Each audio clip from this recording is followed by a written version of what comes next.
गली न्यूज के special bulletin में आपका स्वागत है। बुलेटिन की स्पेशल रिपोर्ट में आपको बताएंगे पिछले 10 दिनों की वो 10 अहम खबरें जो मीडिया चैनलों की हेडलाइन से पूरी तरह गायब रही। वो मुद्दे जिनके बारे में किसी ने चर्चा नहीं की और अगर की है तो बहुत कम चर्चा देखने को मिली।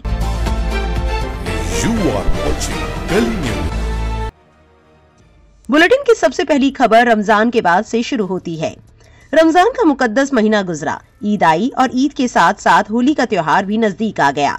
सोशल मीडिया और नेशनल मीडिया में एक खबर वायरल होने लगी जिसमें एक वर्ग के कुछ लोगों ने ईद की नमाज सड़क पर अदा करने के खिलाफ गुहार लगाई। लोगों की इस मांग को देखते हुए देश में कुछ जगहों की पुलिस प्रशासन ने ये गाइडलाइंस जारी कर दी और मुसलमानों से अपील करते हुए कहा कि ईद की नमाज सड़क पर अदा नहीं की जाएगी, ऐसा करने वालों के खिलाफ कार्रवाई की जाएगी। इसमें संभल पुलिस और मेरठ पुलिस ने काफी सुर्खियां बटोरी। संभल पुलिस के सीओ अनुज चौधरी ने कहा था कि ईद की नमाज घरों में पढ़िए, सड़कों पर नहीं, ऐसा करने वालों के खिलाफ कार्रवाई की जाएगी। ईद से पहले उन्होंने कहा था कि होली साल में एक बार आती है और जुमा 52 बार आता है। अगर रंग से दिक्कत है तो घरों से ना निकले। ईद पर भी उनका ऐसा ही बयान सामने आया था जिसमें उन्होंने ईद की नमाज सड़क पर नहीं पढ़ने का फरमान जारी किया था। उन्होंने ये भी कहा था कि छतों पर भी नमाज अदा करने की इजाजत नहीं है। ईद के दिन प्रशासन ड्रोन कैमरों के साथ नजर बनाए हुए दिखाई दिए थे। वहीं मेरठ पुलिस ने ईद की नमाज को लेकर कहा था कि जो कोई भी ईद की नमाज सड़क पर अदा करता हुआ दिखाई देगा उसका लाइसेंस और पासपोर्ट कैंसिल कर दिया जाएगा। कार्रवाई होगी सो अलग। इस खबर को लेकर लोगों की अलग अलग राय देखने को मिली। किसी ने कहा कि नमाज साल में एक दिन 600 से 1200 सेकंड के लिए होती है और जब 50,000 की कैपेसिटी वाले ईदगाह में 70,000 लोग नमाज पढ़ने जाते हैं तब कुछ को मजबूरी में ईदगाह के बाहर पढ़ना पड़ता है। अभी 10 दिन पहले होली में खुद योगी सरकार ने कहा था कि होली पूरे दिन रोड पर होगी, जिसे दिक्कत है वो घर से बाहर ना निकले। अभी 2 अप्रैल से 7 अप्रैल को रामनवमी में भी अधिकतर लोग डीजे लेकर रोड पर डांस करने निकलेंगे। क्या उनसे भी योगी यही कहेगा कि रोड पर मत जाओ, घर पर डीजे बजाकर नाचो? वहीं इस पर सीएम योगी ने कहा कि आप तुलना कर रहे हैं कावड़ यात्रा की। कावड़ यात्रा हरिद्वार से लेकर गाजियाबाद या उन क्षेत्रों में जाती है, वो सड़क पर ही चलेगी। क्या हमने कभी परंपरागत मुस्लिम जुलूस को रोका है? कभी नहीं रोका। मुहर्रम के जुलूस निकलते हैं, नमाज पढ़ने की जगह मस्जिद ईदगाह में होगी, सड़क नहीं। बुलेटिन की दूसरी स्पेशल खबर है सऊदी अरब से। इस्लामिक देशों का गढ़ कहे जाने वाले सऊदी अरब ने 14 देशों के नागरिकों को फैमिली ट्रैवल और उम्राह तीनों तरह के वीजा जारी करने पर अस्थायी तौर पर रोक लगा दी है। ये रोक जून मध्य तक लागू रहेगी। इसी दौरान इस साल की हज यात्रा भी समाप्त होगी। जिन देशों पर ये प्रतिबंध लगाया गया है उनमें भारत के अलावा पाकिस्तान, बांग्लादेश, मिस्र यानी Egypt, Indonesia, Iraq, Nigeria, Jordan, Algeria, Sudan, Ethiopia, Tunisia, Morocco और यमन शामिल हैं। बताया गया है कि सऊदी में कुछ विदेशी नागरिक बिना पंजीकरण के हज यात्रा कर रहे थे। ऐसे लोगों को रोकने के लिए ये फैसला लिया गया है। वर्ष 2024 के हादसे के बाद सऊदी के क्राउन प्रिंस ने वीजा नियमों को सख्त करने का निर्देश अधिकारियों को दिया था। इसके बाद हज में अनावश्यक भीड़भाड़ रोकने और यात्रियों की सुरक्षा सुनिश्चित करने के लिए सऊदी ने ये घोषणा की है। बता दें कि सऊदी में 2024 में हज के दौरान एक बड़ा हादसा हुआ था जिसमें 1000 से अधिक लोगों की जान चली गई थी। मरने वालों में कई ऐसे हज यात्री थे जो बिना पंजीकरण के इसमें शामिल हुए थे। इस घटना के बाद हज यात्रियों की सुरक्षा को लेकर सवाल उठने लगे थे। सऊदी के क्राउन प्रिंस मोहम्मद बिन सलमान ने अधिकारियों को हज के दौरान सुरक्षा व्यवस्था दुरुस्त करने का निर्देश दिया था। इसी क्रम में उन्होंने विदेशी यात्रियों के लिए वीजा नियमों को सख्त बनाने के लिए भी कहा था। सोशल मीडिया पर इस खबर को लोग किस तरह से देख रहे हैं, आइए आपको कुछ कमेंट्स दिखाते हैं। एक यूजर ने इस मामले पर कमेंट करते हुए लिखा, भीड़ तंत्र से हर कोई घबराता है, हजारों नहीं लाखों की संख्या में पहुंचेंगे तो प्रतिबंध तो लगना ही है। एक यूजर ने लिखा, गोदी मीडिया वाले को मसाला मिल गया है, इनको रत्ती भर भी तकलीफ नहीं है कि लाखों की संख्या में बेरोजगारी बढ़ेगी भारत में। जो मजदूर विदेशों, खाड़ी देशों में जाकर रोजी करके अपना घर का भरण पोषण करते थे उनका क्या होगा? आपको बता दें, इस खबर को लेकर लोगों का मानना है कि सऊदी अरब सरकार ने ये फैसला अच्छा लिया है क्योंकि सुरक्षा सबसे पहला कदम होता है किसी भी धार्मिक यात्रा के लिए। वहीं तनकीद करने वालों का कहना है कि इसके पीछे अमेरिका का हाथ है। हालांकि कुछ लोगों ने ये भी सवाल उठाया है कि उस दावे का क्या हुआ जिसमें पीएम मोदी के सऊदी सरकार से रिश्तों को बढ़ा चढ़ाकर मीडिया द्वारा बताए जा रहे थे। भारत के लोगों के वीजा को सस्पेंड करना कई सवाल खड़े कर रहा है। बुलेटिन रिपोर्ट की तीसरी बड़ी खबर सोशल मीडिया स्टार मुस्कान शर्मा से जुड़ी है। सोशल मीडिया इन्फ्लुएंसर मुस्कान शर्मा आज किसी भी पहचान की मोहताज नहीं है। जानकारी के लिए आपको बता दें कि अक्सर वो अपने यूट्यूब से लेकर इंस्टाग्राम पर कोई न कोई वीडियो या फोटो शेयर करती हुई नजर आती रहती है। वो सोशल मीडिया पर काफी एक्टिव भी नजर आती है और उनकी फैन फॉलोइंग भी काफी तगड़ी है। अब एक बार फिर से मुस्कान काफी चर्चा में आ गई है। और फिल्मी बीट के सोर्सेज के मुताबिक खबर है कि उन्होंने सीक्रेट मैरिज कर ली है। लेकिन यहाँ पर हैरानी की बात यह है कि मुस्कान शर्मा ने निकाह किया है और अब लोग सवाल कर रहे हैं कि क्या उन्होंने धर्म परिवर्तन कर लिया है। टेली मसाला की एक रिपोर्ट की माने तो इन्फ्लुएंसर मुस्कान शर्मा ने गुपचुप तरीके से शादी कर ली है और उनके निकाह की तस्वीरें भी जमकर वायरल हो रही है। इस दौरान मुस्कान और उनके शौहर दोनों ही फोन में बच्चों के साथ में सेल्फी लेते हुए नजर आ रहे हैं। जानकारी के लिए आपको बता दें कि मुस्कान ने किसको अपना हमसफर बनाया है, इस बात की अभी तक कोई भी पुष्टि नहीं हो पाई है। अब ये वायरल तस्वीर और वीडियो किसी शूट की भी हो सकती है। हालांकि इन तस्वीरों को देखने के बाद में हर कोई हैरान है। मुस्कान शर्मा की इन तस्वीरों को देखकर सोशल मीडिया पर लोगों ने कयास लगाना शुरू कर दिए हैं। कुछ लोगों का मानना है कि मुस्कान शर्मा सना खान के पॉडकास्ट में गई थी, जिसके बाद उनका मन बदल गया है। हालांकि मुस्कान शर्मा की तरफ से ऐसा कोई बयान सामने नहीं आया है। जानकारी के लिए बता दें, सना खान के साथ बातचीत में मुस्कान शर्मा ने कहा था कि वो सभी धर्मों की इज्जत करती है। उन्होंने बाइबल, कुरान और वेदास का पाठ भी किया है। वो इस अकीदे में बहुत यकीन रखती है कि मूर्ति पूजा या आइडल वर्शिप जैसी कोई चीज नहीं है। हाँ, कोई एक है, खुदा है, कोई बनाने वाला है जो इस दुनिया को चला रहा है। लोगों का मानना है कि मुस्कान शर्मा का इस्लाम की तरफ झुकाव ज्यादा रहा है। उन्होंने सना खान से बातचीत के दौरान भी इस बात की तरफ इशारा किया है। वो काफी अरसे से इस्लाम के बुनियादी अकीदे पर यकीन रखती आई है, जिसमें कहा जाता है अल्लाह एक है और आइडियल वर्शिप जैसी कोई चीज नहीं है। दरअसल मुस्कान शर्मा कुछ वक्त पहले दुबई शिफ्ट हुई थी और इस बारे में उन्होंने सना खान के पॉडकास्ट में भी बताया था। मुस्कान सोशल मीडिया पर अपने कई वीडियो और तस्वीरों को शेयर करती हुई भी नजर आ जाती है, लेकिन अभी तक उन्होंने अपने सोशल मीडिया के जरिए निकाह से जुड़ी कोई तस्वीर या कोई वीडियो शेयर नहीं की है। बुलेटिन रिपोर्ट की चौथी बड़ी खबर प्रयागराज से सामने आई थी। रामनवमी के उत्सव के दौरान कुछ लोगों ने दरगाह पर चढ़कर भगवा झंडा फहराया है। यूपी के प्रयागराज से दिल दहला देने वाली खबर सुर्खियों में बनी हुई थी। कुछ लोगों का कहना है कि रामनवमी में जहां लोग उत्सव मना रहे थे, वहीं कुछ लोग समाज में दंगा भड़काने की कोशिश कर रहे थे। मीडिया रिपोर्ट से मिली जानकारी के अनुसार दर्जनों युवकों का एक ग्रुप मोटरसाइकिलों पर सवार होकर दरगाह पहुंचा।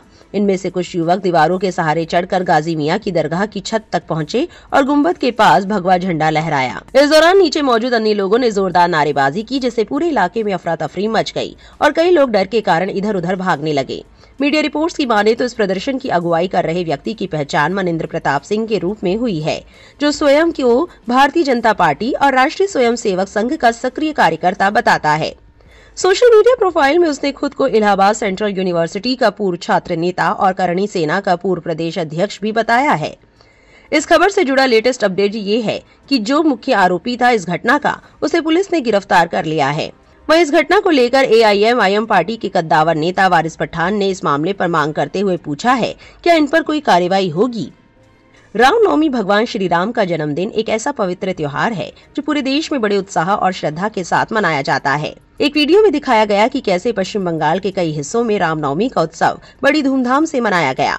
हजारों भक्तों की भीड़ उमड़ी थी। मंदिर को फूलों और रंग बिरंगी रोशनी से सजाया गया था। हिंदू समाज के लोग पूजा अर्चना में डूब गए। भजन कीर्तन की मधुर धुनें चारों तरफ गूंज रही थी। इस दौरान मुस्लिम समाज के लोगों ने उनका फूलों से इस्तकबाल किया, उनको शरबत पिलाया और उनके उत्सव में शरीक हुए और भाईचारे की बेहतरीन मिसाल पेश कर दी। वेस्ट बंगाल की ये तस्वीर दिखाती है कि रामनवमी का असली मतलब है भक्ति, शांति और मोहब्बत। गली न्यूज़ 9 जैसी चीजों का सपोर्ट करते हैं और ना ही इन्हें बढ़ावा देना चाहते हैं, लेकिन हम आपके साथ कुछ ऐसी खबरें इसलिए भी शेयर करना चाहते हैं ताकि समाज में आप अवेयर रहे और बहकावे में नहीं आए। गली न्यूज़ भाईचारे, मोहब्बत और हिंदू मुस्लिम एकता को सपोर्ट करता है। गली न्यूज की स्पेशल रिपोर्ट में 5वीं अहम खबर एक्टर एजाज खान की वाइफ से जुड़ी है। एक्टर एजाज खान को बड़ी कामयाबी मिली है। वाइफ को ड्रग्स केस में जमानत मिल गई है। एक्टर एजाज खान, जो एक्स बिग बॉस कंटेस्टेंट रहे हैं, आए दिन देश के बड़े मुद्दों पर अपना पक्ष रखते हैं और कई बार अपने बयानों के चलते विवादों में घिर जाते हैं। उनकी वाइफ को लेकर बड़ी खबर सामने आई है। इंडिया टुडे की एक रिपोर्ट के मुताबिक मुंबई की विशेष अदालत ने एक्टर एजाज खान की पत्नी फालून गुलीवाला को जमानत दे दी, जिन्हें नवंबर 2024 में उनके आवास से कथित तौर पर ड्रग्स जब्त किए जाने के बाद कस्टम डिपार्टमेंट ने गिरफ्तार किया था। अदालत के इस फैसले का आधार ये था कि अधिकारियों ने जब्ती की वीडियोग्राफी करने की अनिवार्य प्रक्रिया का पालन नहीं किया, जैसा कि भारतीय नागरिक सुरक्षा संहिता BNSS एक्ट 2023 के तहत जरूरी है। अदालत ने कहा कि छापों के दौरान वीडियोग्राफी अनिवार्य है, लेकिन इस मामले में ऐसा नहीं किया गया। एजाज खान की पत्नी के वकील ने कहा कि आवास में CCTV कैमरे थे, लेकिन गुलीवाला ने दावा किया कि अधिकारियों ने उन्हें कैमरे बंद करने के लिए कहा, जिससे छापे की वैधता पर संदेह पैदा हुआ। छापे के दौरान बड़ी मात्रा में ड्रग्स और 11 लाख रुपए नकद पाए जाने की बात कही गई। अदालत ने फैसला करते हुए कहा कि लॉ एनफोर्समेंट एक्शन में पूरा प्रोसीजर फॉलो करना जरूरी होता है। साथ ही व्यक्तिगत अधिकारों की रक्षा करते हुए जांच की अखंडता बनाए रखी जानी चाहिए। इस खबर को एक्टर एजाज खान ने भी अपने सोशल मीडिया प्लेटफॉर्म पर शेयर किया। अदालत ने गुलीवाला का पासपोर्ट सरेंडर करने और ट्रैवल नहीं करने की शर्तों पर जमानत दी है। बुलेटिन की छठी बड़ी खबर जो आपको नेशनल मीडिया ने नहीं दिखाई है, हरियाणा के नूंह से सामने आई है। नूंह हरियाणा के सबसे पिछड़े जिलों में से एक है। जुलाई 2023 में विश्व हिंदू परिषद ने यहां एक मार्च का आयोजन किया था। इस मार्च को लेकर हमले की खबर आई। ये जिला सांप्रदायिक संघर्ष का केंद्र बन गया था। अब इसी जिले के एक गांव ने अमन चैन की एक मिसाल पेश की है। हरियाणा के नूंह जिले का सिरोली गांव, जनसंख्या के लिहाज से ये गांव मुस्लिम बहुल है। 3296 वोटर्स में से हिंदू वोटर्स की तादाद 250 है। यहाँ की ग्राम पंचायत में 15 पंच है, जिनमें से किसी एक को इसका प्रमुख यानी कि सरपंच चुना जाता है। इस बार 15 पंचों में से 14 पंच मुस्लिम समुदाय से है। सिर्फ एक पंच निशा चौहान हिंदू समुदाय से है। इस मुस्लिम बहुल पंचायत में जब सरपंच चुनने की बारी आई तो पंचों ने भाईचारे और एकता का अनूठा उदाहरण पेश किया। मुस्लिम पंचों ने सर्वसम्मति से एक हिंदू महिला को अपना सरपंच चुना। गांव के लोगों का कहना है कि इस क्षेत्र के दोनों धार्मिक समुदाय एक दूसरे के प्रति दुर्भावना नहीं रखते हैं। यहाँ एक हिंदू परिवार अपने मुस्लिम पड़ोसियों को डांट सकता है अगर वो कोई गलती करते हैं। हम एक दूसरे की शादियों और अन्य सामाजिक प्रोग्रामों में शामिल होते हैं। इस खबर के बाद सोशल मीडिया पर कई लोगों ने शेयर किया है। वरिष्ठ पत्रकार वसीम अकरम त्यागी लिखते हैं, ये खबर हरियाणा के मेवात से है, हिंदू में प्रकाशित हुई है। मुस्लिमों ने एक हिंदू महिला को सरपंच चुना है। अभी कुछ रोज पहले कोई नेता मुस्लिम बहुल इलाकों में हिंदू सुरक्षित नहीं टाइप कुछ फरमा रहे थे। क्या वो इस खबर को पढ़ेंगे? नहीं पढ़ेंगे, क्योंकि ये उनकी राजनीति के विरुद्ध है। स्पेशल रिपोर्ट की सातवीं बड़ी खबर वक्फ बोर्ड संशोधन बिल से जुड़ी है। बहुत सी जगहों पर इस बिल के खिलाफ मुस्लिम समाज के लोग लगातार विरोध कर रहे हैं। लोकसभा में गुरुवार तड़के वक्फ संशोधन बिल 288 के मुकाबले 232 वोटों से पास हुआ। भारतीय जनता पार्टी ने इसे अल्पसंख्यकों के हक में बताया, जबकि विपक्ष ने मुस्लिम विरोधी कहकर इसका विरोध किया। अब ये बिल राज्यसभा में चर्चा के लिए है। कुछ लोगों का मानना है कि ये वहाँ भी पास हो सकता है, लेकिन इस बिल को लेकर देश के कई हिस्सों में बड़े पैमाने पर प्रोटेस्ट देखने को मिल सकता है। इस बिल के खिलाफ मुस्लिम समाज के लोग जमकर विरोध कर रहे हैं। लोकसभा में वक्फ विधेयक 2025 पर शुरू हुई बहस में ओवैसी को अपनी बात रखने का मौका मिला। अपने भाषण में AIM प्रमुख ने केंद्र सरकार पर जमकर हमला बोला। उन्होंने सरकार पर आरोप लगाया कि वक्फ बिल के जरिए मुसलमानों के साथ अन्याय किया जा रहा है। ओवैसी ने कहा, सरकार वक्फ बिल पर देश में भ्रम फैला रही है। इस बिल से ये तो साफ हो गया कि प्राचीन मंदिरों की हिफाजत होगी, लेकिन मस्जिदों की नहीं होगी। मैं गांधी की तरह वक्फ बिल को फाड़ता हूँ। ओवैसी ने कहा कि सरकार ये जो कानून बना रही है वो आर्टिकल 26 का उल्लंघन है। बीजेपी देश में झगड़े पैदा करना चाहती है। उन्होंने आगे कहा, कल को कलेक्टर कहेगा ये सरकार की संपत्ति है और वो वहाँ पोस्टर चस्पा कर देगा तो कोई भी जमीन सरकार की हो जाएगी। इस तरह से मस्जिदें बंद हो जाएंगी। जब ये बिल पास हो जाएगा तो देश में प्राचीन मंदिरों की हिफाजत होगी, लेकिन मस्जिदों की नहीं होगी। ये बिल ऐसा है कि जैसे मोदी सरकार के खिलाफ अविश्वास प्रस्ताव ला सकते हैं, लेकिन वक्फ का जो अध्यक्ष होगा उसके खिलाफ अविश्वास प्रस्ताव नहीं लाया जा सकता। ये कानून धर्म की समानता के संवैधानिक प्रावधानों के खिलाफ है, क्योंकि इसमें गैर मुस्लिमों को भी वक्फ गवर्निंग बॉडी का हिस्सा बनाने की बात कही गई है, जबकि अन्य धर्मों के मामलों में ऐसा नहीं होता। लोकसभा सांसद ने गृह मंत्री अमित शाह के उस बयान पर भी सवाल उठाया जिसमें कहा गया था कि वक्फ बोर्ड और परिषद इस्लाम से अलग है। ओवैसी ने कहा, अगर ये सच है तो फिर इस कानून की जरूरत ही क्यों है? विधेयक में किए गए बदलावों के कारण बोर्ड में प्रमुख पदों पर गैर मुस्लिमों का कब्जा हो जाएगा। विधेयक में 5 साल तक इस्लाम का पालन करने वाले व्यक्ति को वक्फ घोषित करने का अधिकार देने वाले प्रावधान पर तंज कसते हुए ओवैसी ने कहा, अगर उसकी दाढ़ी है तो क्या उसे मुसलमान माना जाएगा या उसे साफ सुथरा होना चाहिए? उन्होंने चिंता जताई कि अगर राज्य और केंद्रीय वक्फ बोर्ड अल्पसंख्यकों के हितों की रक्षा नहीं कर सकते तो फिर उनकी सुरक्षा की जिम्मेदारी कौन लेगा? ओवैसी के अनुसार ये विधेयक मुसलमानों की धार्मिक और सांस्कृतिक पहचान पर हमला करने के लिए लाया गया है। उन्होंने सरकार पर अल्पसंख्यकों के अधिकार छीनने का आरोप लगाया। इसे गंभीर चिंता का विषय बताया गया है। स्पेशल रिपोर्ट की 8वीं बड़ी खबर मुकेश अंबानी के बेटे अनंत अंबानी की पदयात्रा से जुड़ी है। देश के सबसे अमीर उद्योगपति मुकेश अंबानी के बेटे अनंत अंबानी ने पदयात्रा के दौरान कुछ ऐसा किया जिसके कारण वो चर्चा का विषय बन गया है। इन दिनों अनंत अंबानी जामनगर से द्वारका तक 140 किलोमीटर की पदयात्रा कर रहे थे। इस पदयात्रा के दौरान उन्होंने 250 मुर्गियों को उनकी असल कीमत से 2 गुनी राशि देकर खरीदा। अब कुछ लोग अनंत अंबानी के इस काम की तारीफ कर रहे हैं तो कुछ लोग सवाल उठा रहे हैं। अपनी पैदल यात्रा के दौरान अनंत अंबानी ने देखा कि एक ट्रक में 250 मुर्गियों को बुचड़खाने ले जाया जा रहा है। ये देखने के बाद उन्होंने ट्रक को रुकवाया और ड्राइवर से बातचीत की। इसके बाद उन्होंने बिना देर किए मुर्गियों को उनकी असली कीमत से 2 गुनी राशि देकर खरीद लिया और कहा, अब हम इन्हें पालेंगे। अनंत अंबानी के इस जेस्चर को देखकर विदित शर्मा नाम के एक एक्स यूजर ने अपने पोस्ट में लिखा, अनंत अंबानी ने 250 मुर्गियों को बचा लिया जो कटने जा रही थी। ये 250 आत्माएं वंतारा में अब सेफ है। अपने तीसरे जन्मदिन के मौके पर द्वारका के रास्ते उन्होंने हमदर्दी को चुना। रोशन राय नाम के एक बंदे ने लिखा, ये है अनंत अंबानी, मुकेश अंबानी के बेटे। इन्होंने अपनी पदयात्रा के दौरान एक ट्रक में जा रही 250 मुर्गियों को बचाया 2 गुनी कीमत देकर। ये वही शख्स है जो जामनगर में वंतारा नाम से वाइल्ड लाइफ सेंटर चलाता है, जिसमें शेर और बाघ जैसे जानवर भी मौजूद हैं। इनको खिलाने के लिए कई टन मांस रोजाना वंतारा में पहुंचाया जाता है। पीआर की नौटंकी भी थोड़ी लिमिट में होनी चाहिए। अमोक नाम के एक बंदे ने एक के बाद एक कई सवाल उठाए हैं।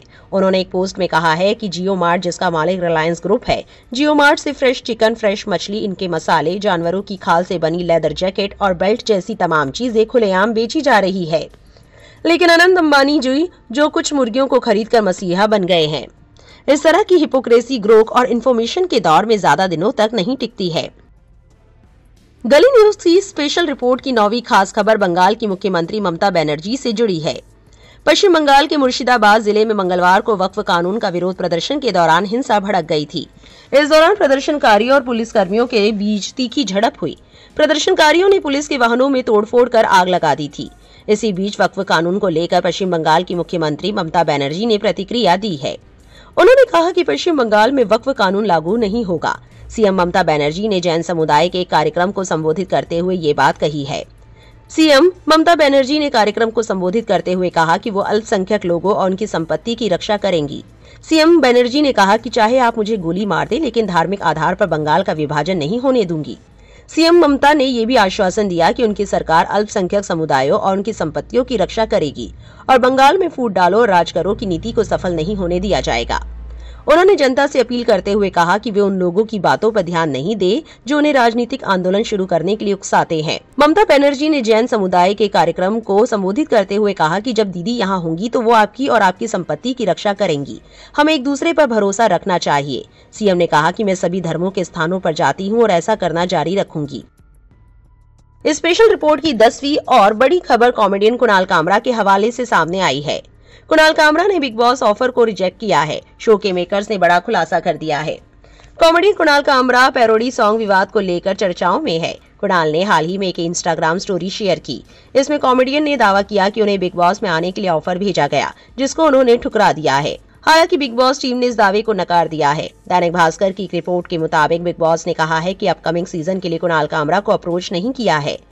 टीम का कहना है कि किसी कास्टिंग वाले ने बिग बॉस के नाम से कॉमेडियन को मैसेज कर दिया होगा। ऑफिशियल टीम से उन्हें कोई ऑफर नहीं भेजा गया है। कुणाल कामरा ने इंस्टाग्राम पर स्टोरी शेयर कर बताया कि सलमान खान के शो बिग बॉस के आगामी सीजन के लिए उन्हें ऑफर दिया गया। कॉमेडियन का कहना है कि कास्टिंग डायरेक्टर ने रियलिटी टीवी शो का हिस्सा बनने के लिए उन्हें ऑफर भेजा था, लेकिन उन्होंने इस ऑफर को रिजेक्ट कर दिया और कहा कि वो बिग बॉस में जाने की जगह मेंटल हॉस्पिटल में जाना पसंद करेंगे। कुणाल कामरा ने अपने इंस्टाग्राम स्टोरीज पर कास्टिंग डायरेक्टर के साथ अपनी चैट का स्क्रीनशॉट शेयर किया। कास्टिंग डायरेक्टर ने लिखा था, मैं बिग बॉस के अपकमिंग सीजन की कास्टिंग संभाल रहा हूं और आपका नाम एक ऐसे व्यक्ति के रूप में सामने आया है जो उन्हें इंटरेस्टिंग लग रहा है। मुझे पता है कि ये शायद आपके रडार पर नहीं था, लेकिन ईमानदारी से ये आपकी असली वाइब दिखाने और बड़े पैमाने पर ऑडियंस का दिल जीतने के लिए एक बेहतरीन प्लेटफॉर्म है। आप क्या सोचते हैं? क्या हमें इसके बारे में बात करनी चाहिए? इस मैसेज का जवाब देते हुए कुणाल ने लिखा, मैं किसी मेंटल हॉस्पिटल में जाना ज्यादा पसंद करूंगा। कुणाल कामरा ने अपनी शेयर की हुई स्टोरी में ये नहीं बताया कि उन्हें बिग बॉस ओटीटी के लिए ऑफर आया है या बिग बॉस 19 के लिए। बता दें, कुणाल कामरा शिवसेना नेता और महाराष्ट्र के डिप्टी सीएम एकनाथ शिंदे पर बनाई गई अपनी पैरोडी के कारण चर्चा में है। मुंबई पुलिस ने कॉमेडियन को 3 समन भेजे हैं, लेकिन वो पुलिस के सामने पेश नहीं हुए हैं। आज की रिपोर्ट में फिलहाल इतना ही। आपकी क्या राय है इन तमाम खबरों को लेकर हमें कमेंट बॉक्स में जरूर बताएं। कोई ऐसी खबर जो आप हम तक पहुंचाना चाहते हैं या अपनी कोई राय देना चाहते हैं तो हमें बेझिझक कमेंट करके बता सकते हैं।